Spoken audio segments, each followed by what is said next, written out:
Hi, I'm Karen Allen. This is episode 15 of Karen's Corner. I'm the author of the Haunted Found Treasure series on Amazon, and I'm reading my book one called Buttons the Bear Whispers, chapter by chapter each night, and we're up to chapter 15 tonight. So let's dig in. Maggie woke to the sound of Freddie screaming. It wasn't the whimpering kind of fear from a bad dream. This was raw, panicked, animal. She bolted from bed and flew into his room, nearly tripping over Chloe's blanket in the hallway. Freddie was sitting up, soaked in sweat, eyes wide but unfocused. Maggie rushed to him. "Freddie, what is it?" He didn't speak. He just pointed to the closet.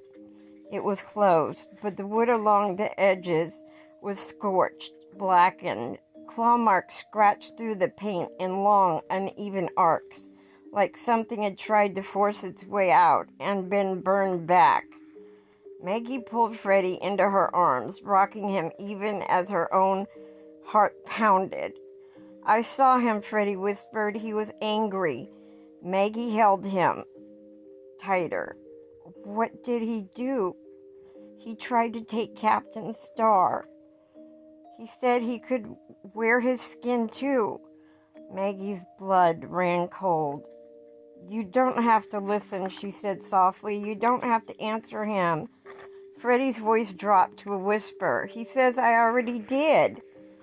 That morning, Redgrave called. "I felt it," he said, without needing a greeting. "He's pushing back." "What do I do?" Maggie asked. "You keep going. Flood Freddie's world with your stories. Tell him about the time he got lost at the zoo and you found him by the snack cart.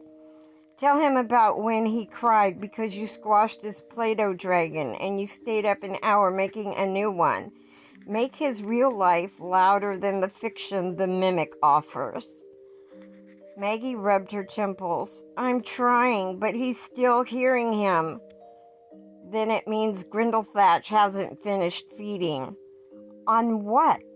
"On Freddie's belief, his memories, his fear. When a child's world starts bending towards something unnatural, it reshapes everything around it."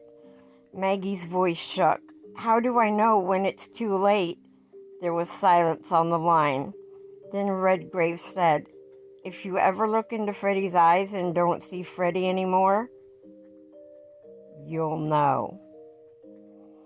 That evening, Maggie brought out the old photo albums. She curled up with Freddie and Chloe on the living room rug and flipped through page after page.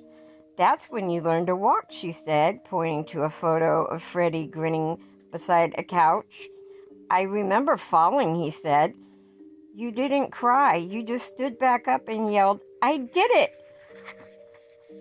Freddie smiled. "And that one," Maggie said, "was your first Halloween. You went as a robot and made your uncle pretend to be a zombie all night." "I made him groan like this," Freddie said, and let out a comically long growl. Chloe giggled. They laughed until tears stung Maggie's eyes. She wasn't just remembering her son, she was anchoring him. Each laugh was a tether, each photo a reminder. He was real, he was hers. That night, Maggie dreamed again. This time, she was standing in Freddie's room. The walls were melting, warping like wax. The floor pulsed like a heartbeat. In the center, Button stood, not like a bear, but like a puppet draped in fur. He spoke in Freddie's voice. "You can't keep him." Maggie stepped forward. "He's not yours." The voice deepened, distorted. "He came to me. He made me."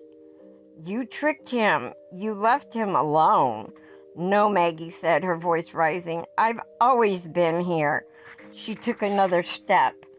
"And he's starting to remember that." The creature twitched. Its button eye cracked. Its seams split. And then she woke to silence. For the first time in days. The closet door was still closed, and nothing had scratched it open. And that's the end of chapter 15. Chapter 16 will be tomorrow night. Please join me. The title is The Last Thread. And thanks for joining me. Thanks for watching and listening, and have a great evening.